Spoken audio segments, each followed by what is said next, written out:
Hey, this is Victor with Southern Keto, and this is Keto in the Car. Today I want to talk about keto sweet snacks, and are they okay? The short answer is yes and no. So let me explain. First of all, let me talk about my no answer. My no answer is because when you are doing keto, and let's just say your only goal for doing keto is weight loss, and when you eat between meals, it spikes your insulin to lower your blood sugar, which makes your body want to store the excess as fat. Now, there's a whole lot of guys that are more qualified than me to talk about that. So if you're interested in the physiology of it and the mechanics and the science of it, I'm not your guy. I do have an understanding of it, but to get into the really scientific parts of it, that's not my deal. So, but there's a lot of information on YouTube. There's a lot of good people that you can check out that do have that kind of information, if that's what you like. But just believe me when I say that snacking between meals are going to slow down your results, even if your only goal is weight loss. Now, if you're trying to cure some sort of medical condition, reverse diabetes or anything like that, or any of the other amazing things that keto can help, is equally as important, because it gives your body a chance to rest in between your meals. So you don't want to add anything in. You just want to eat until you're full, eat enough fat and good protein. Simple as that. But do I think that keto sweet snacks are okay in the context of having like something sweet after your meal? Well, if you're used to that, and you've been used to that, let's say you're 50 years old and you've been having dessert all your life since you were 5 years old, and I tell you, you can't have dessert anymore. So are you likely to stick to that? I don't think so. Now, keto is the best one around, in my opinion, to where you can substitute and make substitutes for just about any food that you like. And that's what my channel is mainly about. A lot of my recipes are just that. Standard American diet foods, desserts, fast foods, trying to replace what you're used to and what you've been used to all your life with healthier alternatives that'll help you achieve your goals. But if I were to tell you that yes, you can have the sweet things that you like and modify them just a little bit, and it'll still help you achieve your goals, then why not? And a lot of this is also dependent on your mindset. And I talked a lot about mindset on my last Keto in the Car, on how to start the keto diet for New Year's. And so if you haven't checked out that video, check it out, because the mindset is really the key to sticking to anything. And particularly when you're going to change your way of eating and your way of looking at food. But to me, it makes it a whole lot easier if you can have the same foods you've always enjoyed, just change the ingredients up a little bit. You also have to know yourself. And that's something you just have to figure out for yourself. Like for me, I can have some of my keto Reese's peanut butter cups, and it doesn't trigger me to want to go and eat a lot of sugar. But for some people, the sweet taste of anything is going to make you fall off the wagon. So if that's the case, you just got to kind of examine yourself and say, well, hey, do I want to give up that sweet taste altogether, or at least for a while? Because everybody's a little different as far as that goes. And that's where you got to know yourself and know that if it's a food addiction like that, where you just can't have that sweet taste at all until you fix that, and your body will heal that itself after a while. But for me, that's what helped me get through. Because if all I could eat was beef, butter, bacon, and eggs, I'm not sticking to that. I just can't. I like food too much. I like having variety in my food. And I like the foods that I grew up with and the foods that I discovered after I grew up and started eating at all the restaurants. And so that's why I've developed a lot of these recipes that I have, so I can still have my favorite foods. But we've been trained to love these sweets since we were kids. I remember waking up on Saturday morning watching cartoons, and that may date me a little bit, probably does, because they don't have cartoons anymore in the mornings that I know of. But I remember watching all those ads, and man, they would come out with these cartoons that were specifically targeting kids about what toy you could get when you bought this cereal. Then we can go to the grocery store, try to find those. And now my mom wouldn't let me have a lot of them. But I remember one thing in particular, they used to call this one cereal Sugar Smacks. And she wouldn't let me get them. Well, then they changed the name to Honey Smacks. And then it was okay, because honey is healthy, right? Well, they actually had more sugar in them when they switched it over to Honey Smacks than when it was Sugar Smacks. But, you know, nobody thought about that back then because there was no education of that kind back then, and there's definitely not now either. Check out your food pyramid and check out the level of obesity in the United States since the food pyramid was introduced. So how's that working out to have 50-60% of your calories from carbs, very little meat, very little fat? It ain't working at all. But we've been programmed to like sweets from a very early age. And I believe there's a better way to have your sweets and eat them too. And so that's why I've come up with a lot of different recipes and tried a lot of different recipes from other people so that I can have desserts that I've always loved. That was a part of every meal growing up except breakfast. And even with breakfast, it was a part of it. Because of the cereals. And if I was at my grandmother's house, she'd have bacon and eggs, but there was always toast and jelly. And she'd always fix me some coffee with a good bit of sugar in it, and some milk, which is a lot of sugar. So it's just been integrated into our American diet for all my life. And I like it. Now, will I eventually get away from eating sweets? Well, I've gotten away from eating the sugary sweets already.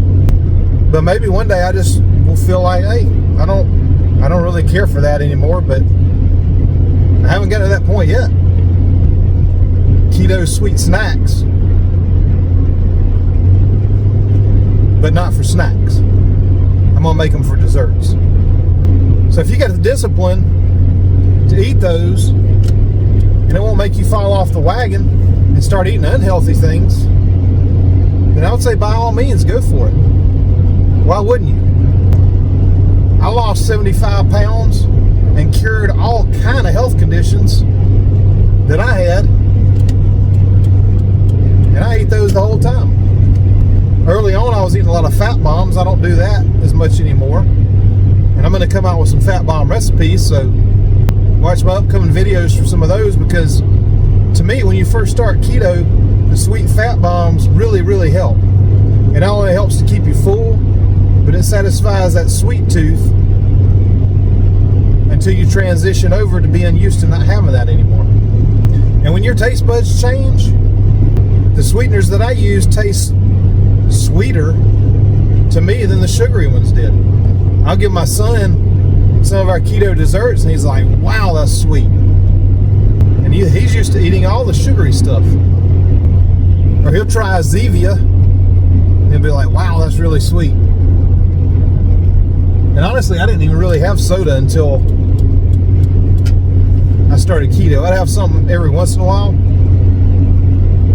but now I love the Zevias, and they don't spike my blood sugar. Which brings me to another point. If you are going to have the keto sweet treats, get yourself a glucose meter. They're super cheap, and I'll link one down below in the description. And just check your blood sugar an hour after and 2 hours after you eat, and make sure it doesn't do anything to your blood sugar.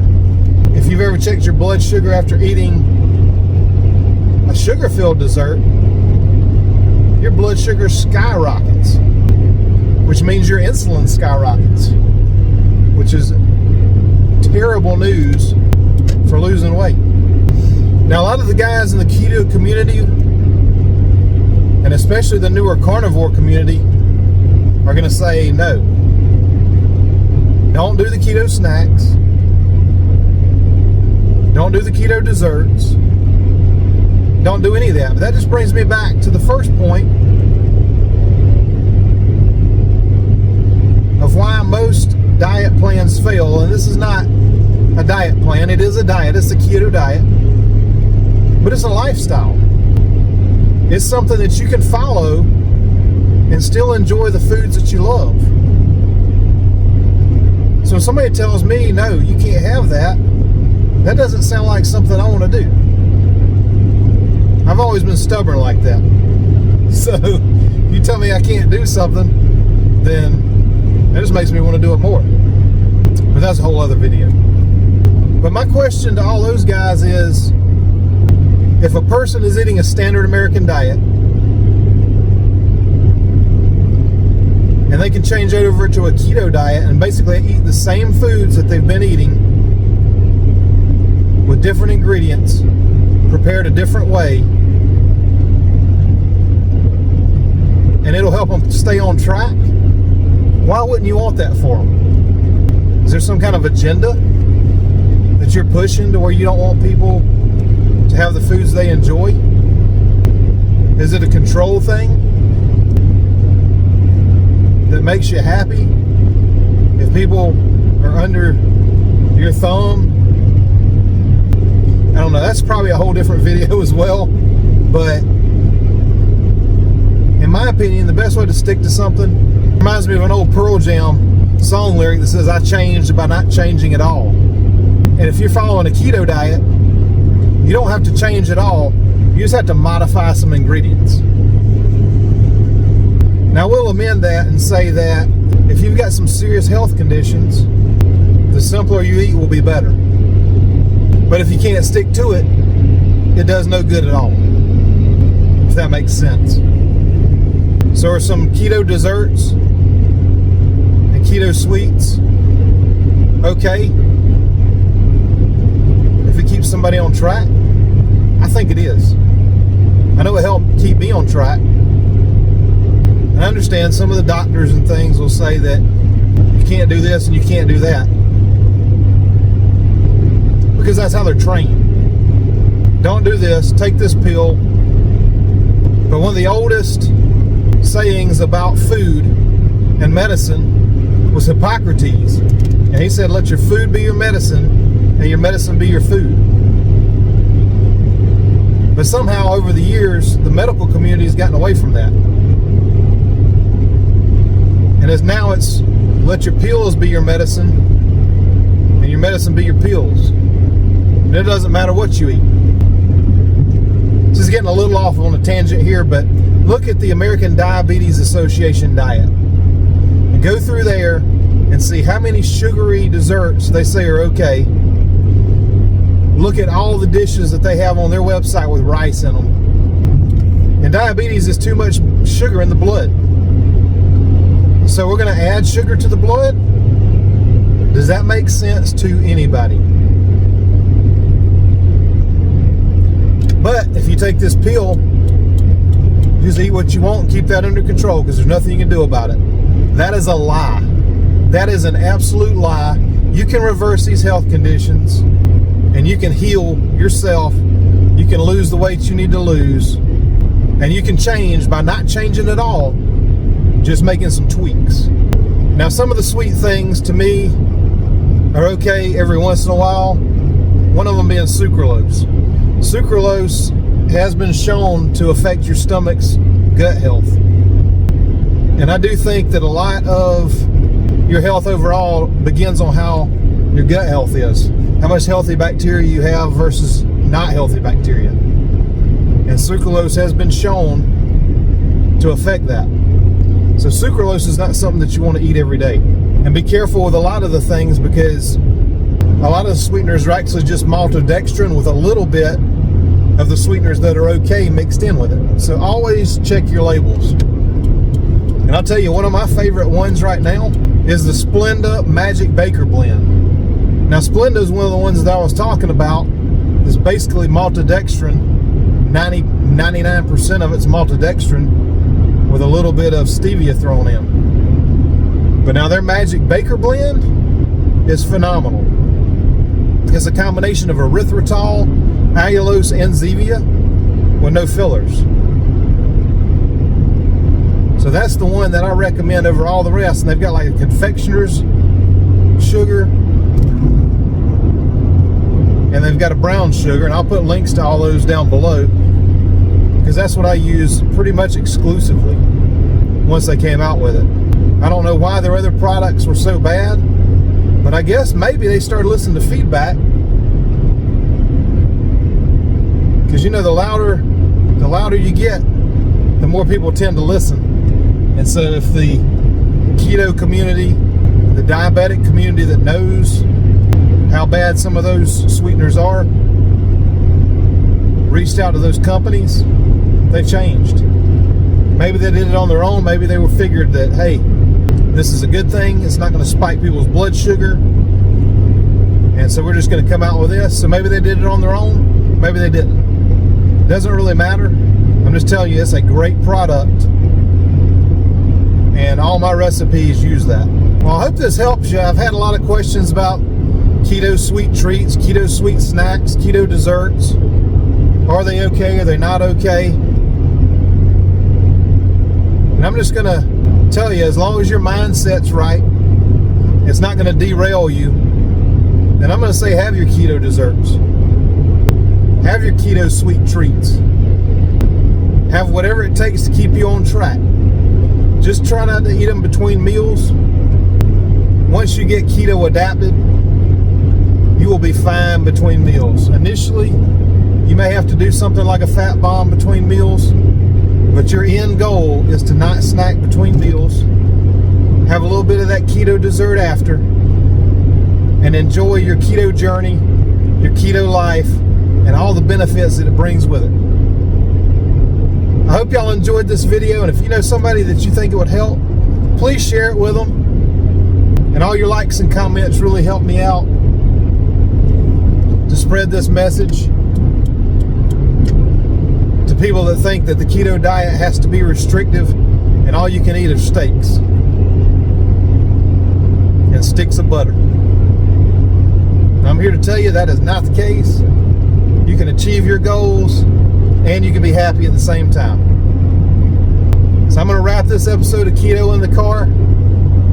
Hope y'all have a great day, and I'll see you on the next video.